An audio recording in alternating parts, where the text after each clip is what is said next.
Hi, my name is Allison, but everyone calls me Allie. Please like and subscribe. Growing up, my parents were real-life superheroes. They didn't fly or shoot laser beams out of their eyes, but they saved lives daily. They both worked for Doctors Without Borders, and they traveled to remote villages worldwide to provide the best medical care. Sometimes they'd even fall sick themselves, but that never stopped them from helping people.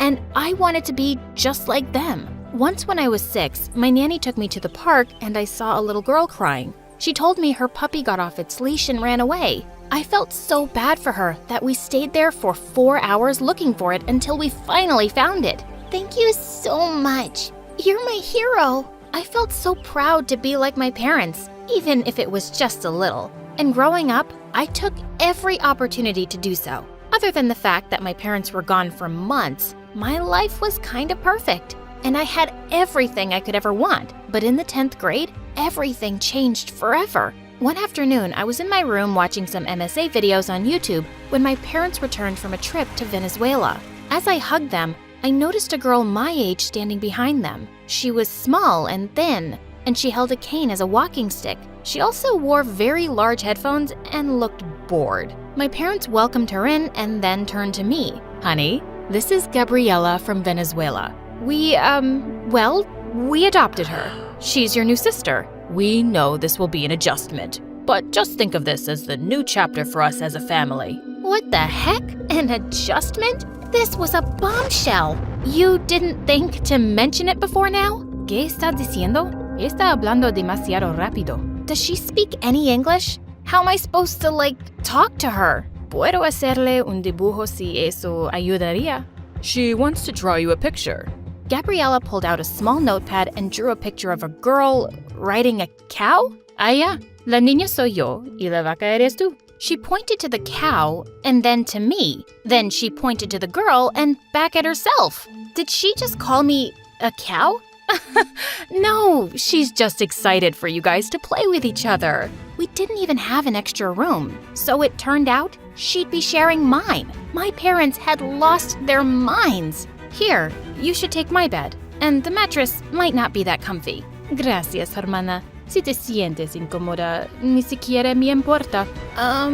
You're welcome, I guess. On Monday, my parents enrolled Gabriela in my school. I had to babysit her the entire day. I was late to every class because she couldn't walk very fast, and explaining the situation repeatedly to the teachers was exhausting. It was also hard to communicate with her. And at home, sharing a room with her was awful. I had no privacy, and she snored. I hugged my pillows around my head, but nothing helped. I wanted to scream. When I couldn't take it anymore, I went downstairs to sleep on the couch. I was just about to doze off when I got a text from my boyfriend Trevor. Hey, want to go out for a walk? I'm outside. We'd met a couple of months ago when we signed up for a karate class, and we'd been inseparable ever since. I quickly got dressed, making sure to be as quiet as a mouse and not wake up anyone. Then I slipped out the window and ran down the driveway. As soon as I saw him, I jumped into his arms. You will not believe the day I've had. Try me. We began walking down the street hand in hand, and I told him everything. By the time I finished my rant, he hugged me and offered to translate for me at school to make things easier with Gabriela. At least someone was on my side. When I got home, I was relieved that everyone was still sound asleep. I peeked over at Gabriela, and I noticed some papers lying underneath the bed. When I checked them, I saw she'd worked on some pretty advanced math equations. She even scribbled out the parts where the teachers had made mistakes. Wow, this girl was a genius. Suddenly, I had an idea. The school hosted a huge Math Whiz competition, and the grand prize was a full scholarship to university. If she won this, she'd be set for life. And if I helped her, maybe we'd be on better terms with each other. The next day, I signed her name up and looked for her everywhere to tell her the news. I finally found her on the playground with Trevor. When I came over, Trevor put his arm around me, and suddenly her face dropped. Okay, good, you've met. Babe, I need you to tell her some amazing news for me. I excitedly told him everything, and before he even finished translating, Gabriela exploded. ¿Hiciste qué? Wait, was she mad? Why are you butting into my business? Shut the front door. So wait, you suddenly speak perfect English? Why have you been trying to lie to us this whole time? Gabriella suddenly looked so mean. Just to bother you, because I can? And how dare you sign me up for something without even asking me? I was just trying to do something nice for you. Well, stop. I don't need anything from you. With that, she stormed off. And I was shocked. I tried to tell my parents that she'd lied about not knowing English, but they were so in love with her, they didn't believe me. Come on, honey. Why would she do that? I know it's hard for everyone to adjust, but try and be more cooperative, please. Are you freaking kidding me? Whenever she was around them, she acted all sweet and innocent, but every time they left the room, she was a totally different person. Your parents didn't believe you, did they? Gosh, they're so stupid. Hey, don't talk about them like that after everything they've done for you. So what? Now they're some kind of heroes and I should worship them for saving a poor little girl like me? Well, I didn't ask for it. They just did it to feel good about themselves. As she walked off, I was stunned. This girl was really something, and she seemed to hate us all.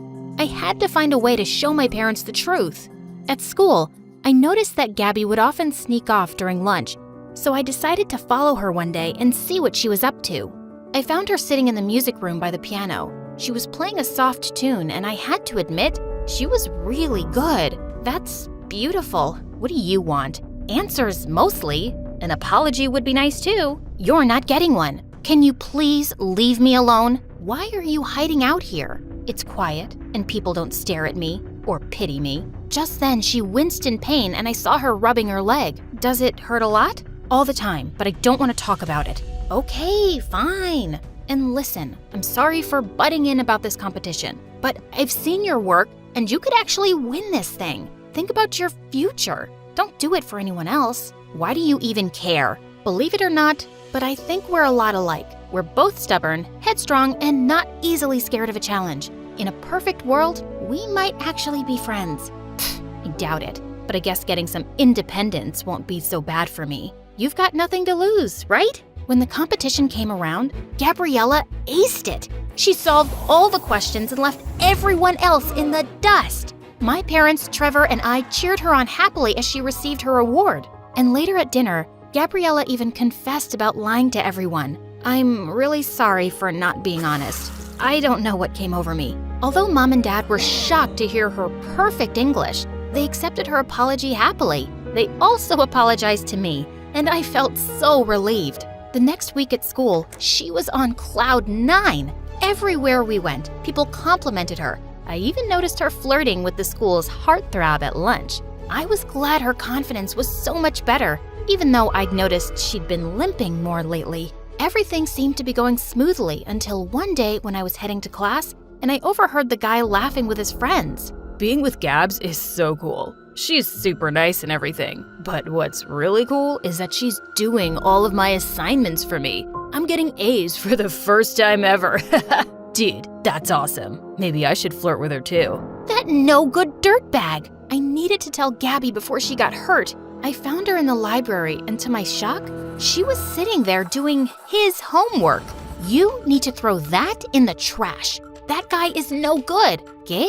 I overheard the jerk bragging to his friends about how he's got you doing all his homework. So, I want to help him. He's nice, and I like him. He's just using you, Gabby. You can't let him treat you this way. Are you telling me he's too good for someone like me? And he couldn't possibly like me for me? No, that's not what Because I'm the freak with the disability, right? Why would you even think that? I've been trying every day to bond with you, but you're so difficult. What is your problem? Everything. I hate it here. I'm just this charity case you parade around to tell people how good you all are. You don't really understand me, and I wish I'd never come here. I couldn't believe her. After all this time, I thought we'd gotten past that, but I guess not. Well, if you're so miserable, then go. Who's stopping you?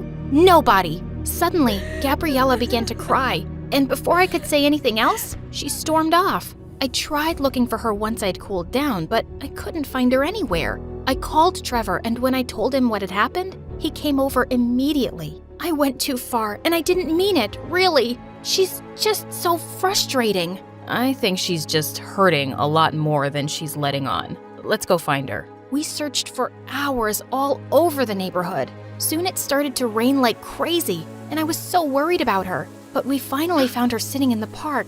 She was drenched and shivering like crazy, so I quickly wrapped my jacket around her. I'm not sure what's going on with you, but I think it has less to do with me and more to do with this. I picked up her cane. Gabby looked at me with tears in her eyes. It's so unfair. I'll never be a normal girl like you. That's not true. Whatever's going on, Gabby, we will handle it together as a family. Why would you even want me? I'm just a big mess. That's why no one's ever wanted me. We want you, stupid, but you have to stop pushing us away. I'm not getting any better. I'm just a huge burden. No, you're not. You'd know that if you took a second to get to know us. Please, just come home. I held out my hand to her, and when she took it, I hugged her tight. We're a family now. Get used to it. The next day, we took her to the hospital, and after many tests, Gabby was diagnosed with a rare muscle condition. The doctors started her treatment, and she had to be at the hospital for a few weeks. I stayed by her bedside every day, refusing to go home until she did. Don't worry, baby. We'll make sure Gabby gets the best possible treatment. She's going to be fine. She still needed months of physiotherapy, but we could finally take her home. Mom and Dad had decorated the living room with a huge sign that said, "Welcome home." Trevor was also there, and a few friends she'd made at school. Gabby looked so shocked when she saw everyone, and I could tell that she hadn't expected such a big welcome. Thank you all for this. I guess I will just have to learn to live with you all being so annoyingly affectionate. Yeah, that's how we roll. And you're stuck with us for good now. I think I like the sound of that very much.